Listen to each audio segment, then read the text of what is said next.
हरे हरे कृष्णा। सभी भक्तों को मेरा दंडवत प्रणाम।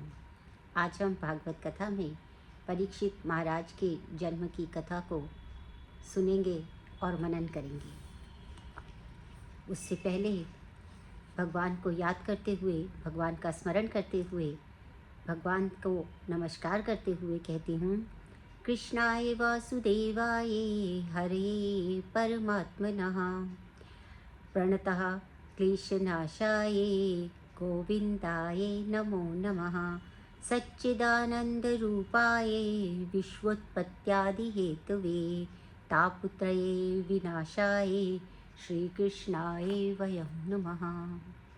हरे कृष्णा हरे कृष्णा।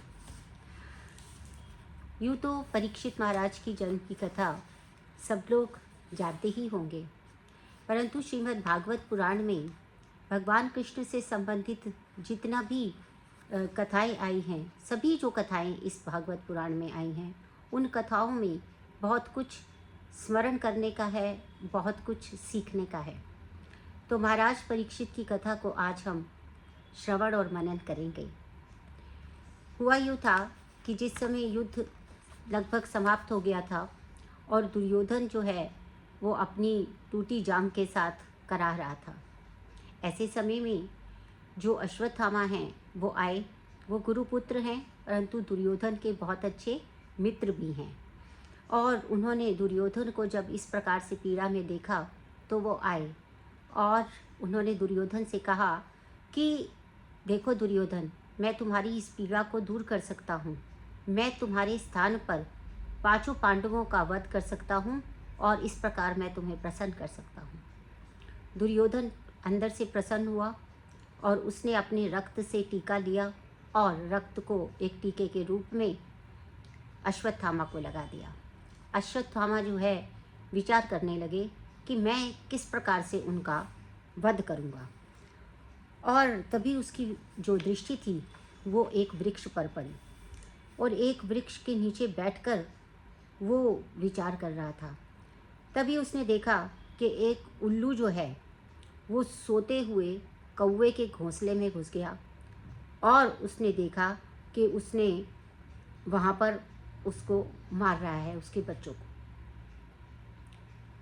तो इसी से उसको जो है वो एक उपाय मिल गया और वो भी पांडवों की शिविर की ओर चल दिया।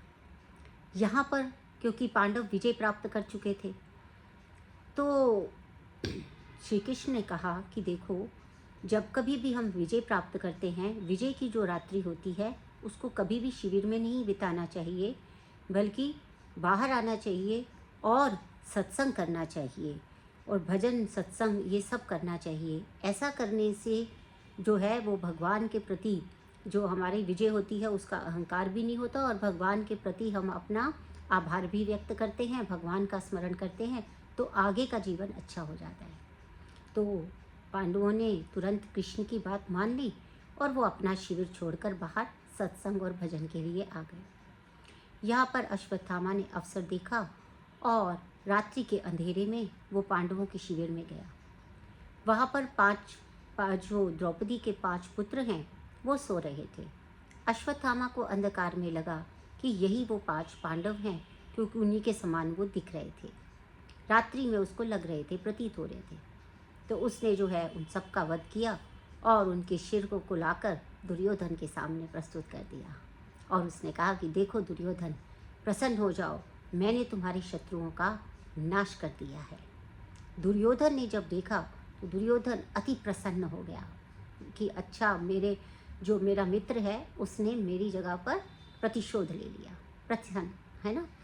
लेकिन तभी चांद की जो छोटी सी जो प्रकाश आ रहा था उसमें उसको जब दिखाई दिया तो उसने कहा, अरे ये क्या किया तुमने अश्वत्थामा, तुमने तो मेरे शत्रुओं का नाश नहीं किया, अपितु तुमने तो हमारे पूरे वंश का विनाश कर दिया, क्योंकि ये पांडव नहीं, ये तो द्रौपदी पुत्र हैं 5।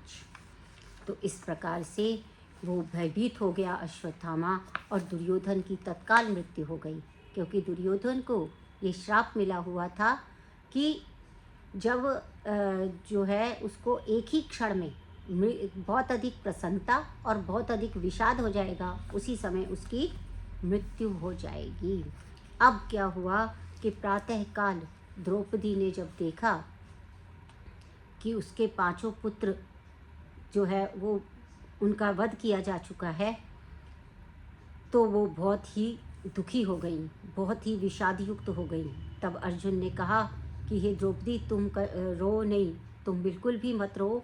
हम तुम्हारे आंसू अब तभी पहुँचूँगा जब मैं उस अश्वत्थामा को मार के तुम्हारे चरणों में गिरा दूँगा। ऐसी प्रतिज्ञा अर्जुन ने कर ली। वहाँ पर जो अश्वत्थामा है वो बहुत दुखी है, और वो अश्वत्थामा दुखी नहीं, भयभीत है। वो भागा पड़ रहा है कि उसको पता है कि अब तो मेरे को कोई नहीं छोड़ेगा। अब अश्वत्थामा जहाँ तक भाग सकता था वहाँ तक तो वो भागा, लेकिन जब उसे कहीं शरण नहीं मिली और उसका घोड़ा थक गया, गिर गया, तब उसने क्या किया कि आत्मरक्षा के लिए उसने एक ब्रह्मास्त्र छोड़ दिया। अब ये ब्रह्मास्त्र को ऐसा देखकर वो जो ब्रह्मास्त्र था वो अर्जुन को जलाने लगा, और 10 दिशाओं में जो है वो आग की तरह लग गई। तो अर्जुन जो है उसने भगवान कृष्ण से कहा कि ये सब क्या हो रहा है, ये मुझे कौन जला रहा है। तो भगवान कृष्ण समझ गए कि उन्होंने कहा कि अर्जुन, यह अश्वत्थामा का चलाया हुआ ब्रह्मास्त्र है और इसका प्रतिकार किसी और शस्त्र से नहीं हो सकता, तो तुम्हें भी वो चलाना होगा। तब अर्जुन ने आचमन किया, भगवान कृष्ण की परिक्रमा की और ब्रह्मास्त्र का ध्यान कर ब्रह्मास्त्र का संधान कर दिया, और दोनों जो शस्त्र थे वो आकाश में टकराकर त्रिभुवन को नष्ट करने लगे।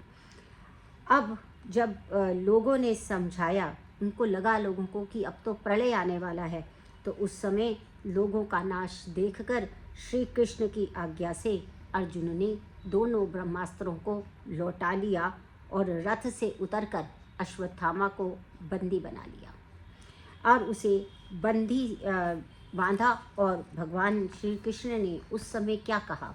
भगवान श्री कृष्ण उस समय कहते हैं, मत्त प्रमत्त उन्मत्तम सुक्ति बालम स्त्रियम जड़म प्रपन्नम विरत भीतम न रिपुहंति धर्मविद। तो देखिए, उस समय में जो है वो युद्ध के भी नियम होते थे। हालांकि महाभारत में सभी नियमों को तार तार कर दिया गया था, परंतु भगवान कृष्ण का शिष्य है अर्जुन, तो भगवान कृष्ण अपने शिष्य को पूरी ही जो है वो निष्ठा की, जो भी ज्ञान की बात है, जो निष्ठा की बात है, जो सत्य की बात है, उसको वो बता रहे हैं। और वो क्या कह रहे हैं कि अर्जुन, जो धर्मवेत्ता पुरुष होता है वो क्या करता है, वो अगर कोई असावधान है, कोई मतवाला या पागल है, या वो सोया हुआ है, बालक है, स्त्री है, या मूर्ख की शरण में आया हुआ है, रथहीन है, भयभीत है, ऐसे शत्रु को नहीं मारते। परंतु जो दूसरे पशुओं को इस प्रकार मारकर अपने प्राणों का वध करता है, अपने प्राणों का पोषण करता है, उसका वध करना ही श्रेयस्कर है। और तुमने द्रौपदी से जो प्रतिज्ञा की थी कि मैं अश्वत्थामा का सिर काट कर तुम्हें भेंट करूँगा, तो तुम अपनी प्रतिज्ञा को अब पूर्ण कर दो और इस नराधम अश्वत्थामा का वध करो। अब यहाँ क्या था कि भगवान कृष्ण जो हैं वो अर्जुन के धर्म की परीक्षा ले रहे थे, किंतु अर्जुन का जो हृदय है वो बहुत महान है। और यद्यपि अश्वत्थामा ने उनके पुत्रों की हत्या की थी, तब भी उसकी इच्छा नहीं हुई कि वो उसका वध करे। तब वो अश्वत्थामा को द्रौपदी के पास लेकर आ गए, और वो पशु के समान बंधे हुए जब अश्वत्थामा को द्रौपदी ने देखा, तो उसने कहा कि मुच्यताम ऐशा ब्राह्मणों नितराम गुरु, कि अर्जुन, इसे छोड़ दो, ये ब्राह्मण है, हमारा पूजनीय है, जिन गुरुदेव से आपने सारा रहस्य सीखा है ये उनका पुत्र है, इन्होंने ही तुम्हें धनुर्वेद की शिक्षा दी थी। अब यदि हम इसका वध कर देते हैं तो इसकी माता भी उसी प्रकार से विलाप करेगी जैसा कि मैं विलाप कर रही हूँ। तो देखिए, द्रौपदी का हृदय कितना विशाल है। जिसने उसके पुत्रों की हत्या की है उसके लिए भी वो ये सोच रही हैं कि ये गुरुपुत्र है, और किसी की यदि हम वध करते हैं तो उसकी माता विलाप करती है। ये सब हमारी वैदिक संस्कृति में हमारे अंदर भरा पड़ा है। इसीलिए हम लोग जो है, जो सनातन धर्म को मानने वाले लोग हैं, वेदों को मानने वाले लोग हैं वो कभी भी अकारण हिंसा नहीं करते, किसी का भी वध करने में वो विश्वास नहीं रखते हैं। तो इस प्रकार जब उन्होंने कहा तो कृष्ण ने भी उनका अनुमोदन कर दिया, लेकिन भीमसेन जी को बहुत ही क्रोध आ गया। वो उसे मारने के लिए दौड़े, परंतु कृष्ण ने भीमसेन को रोक दिया और कहा कि ब्रह्मम बंधुर न हंतव्यम आतताई वदारणा मय्येव उभयम आमनांतम परिपाह्ये अनुशासनम। उनको तो रोक दिया और फिर अर्जुन से कहा कि अधम ब्राह्मण को भी नहीं मारना चाहिए और आतताई को छोड़ना नहीं चाहिए। अब भगवान क्या कर रहे हैं, अर्जुन को धर्म संकट में डाल रहे हैं कि कोई अधम भी अगर ब्राह्मण है तो उसको नहीं छोड़ना चाहिए, किंतु जो आतताई है उसका वध भी करना चाहिए। अब ये दोनों ही है, तो इसलिए जो मैंने तुम्हें शास्त्र समझाया है उसके अनुसार अब तुम दोनों आज्ञाओं का पालन करो। अब वो क्या कह रहे हैं कि अब तुमने द्रौपदी से भी प्रतिज्ञा की थी कि तुम उसका जो है सिर काट के उसके चरणों में रखोगे, अब ये दोनों कैसे आप पूरे करेंगे ये बताइए। अब क्योंकि अर्जुन ने भगवान से गीता का उपदेश लिया था तो अर्जुन समझ गए कि भगवान कृष्ण क्या चाहते हैं। तब उन्होंने क्या किया कि अश्वत्थामा का सिर मूंड दिया और उसकी जो मणि थी उसके सिर में वो निकाल ली गई, उसके बाल मोड़ दिए और उसे क्रूप बना दिया और उसको अपने राज्य से बाहर निकाल दिया।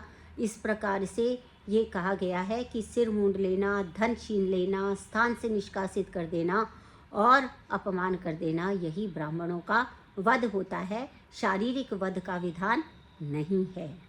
इस प्रकार से उन्होंने उसको निकाला, परंतु अश्वत्थामा का जो प्रतिशोध लेने का जो उनके अंदर भावना थी वो पूरी नहीं हुई थी और अपमानित होने के पश्चात वो क्रुद्ध हुए और उन्होंने अपना जो ब्रह्मास्त्र का प्रयोग किया और उत्तरा के गर्भ में जो पल रहा बालक था उसकी ओर उस समय उनको ने मोड़ दिया।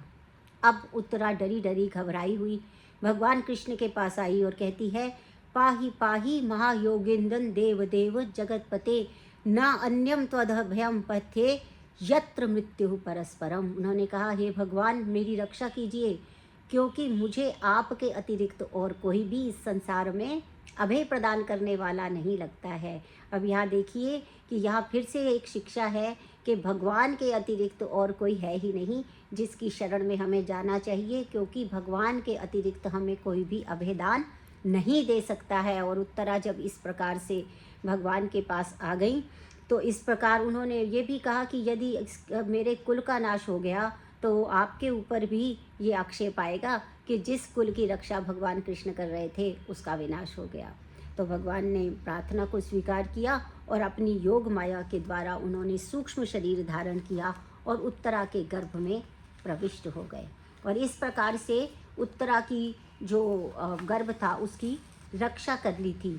अब ये सब के बाद जब भगवान जो है जब धर्मराज युधिष्ठिर ने पितामह की अंत्येष्टि की क्रिया कर ली तो उसके बाद पांडवों से आज्ञा लेकर श्री कृष्ण जो हैं वो द्वारका को प्रस्थान कर गए और द्वारका पहुंचकर उन्होंने अपने माता पिता को प्रणाम किया। परंतु यहाँ पर जब ऐसा हुआ तो उत्तरा का गर्भ बच चुका था और ये 10 महीने तक उत्तरा ने उस गर्भ को रखा और जब तक वो गर्भ में रहा उस समय एक अंगुष्ठ जो है उसका अंगुष्ठ रूप में जो भगवान हैं वो उस गर्भ के चारों ओर परिक्रमा करते रहे और 10 मास के बाद जब वो पुत्र हुआ तो उस समय युधिष्ठिर बहुत प्रसन्न हुए। उन्होंने सब ब्राह्मणों को सब किया, सत्कार किया और ये जो पुत्र हुआ ये सभी में बहुत ही अधिक परीक्षा करता था कि जो जिसको मैंने गर्भ के अंदर अंगुष्ठ स्वरूप में अपने चारों ओर परिक्रमा करते हुए देखा था, क्या ये वही है? और वो सबकी परीक्षा करता था कि क्या आप वही भगवान हो। इसी कारण उनका नाम परीक्षित पड़ा। तो इस प्रकार से महाराजा परीक्षित का जन्म हुआ। तो भागवत कथा के इस प्रसंग में हम ये समझते हैं कि सबसे पहली बात कि प्रतिशोध लेते समय जो हमारा जो क्रोध होता है, क्रोध मोह को उत्पन्न करता है जिसमें विवेक नष्ट हो जाता है और वही विवेक अश्वत्थामा का नष्ट हुआ। इसीलिए पांडवों के स्थान पर उन्होंने उसके पुत्रों का वध कर दिया।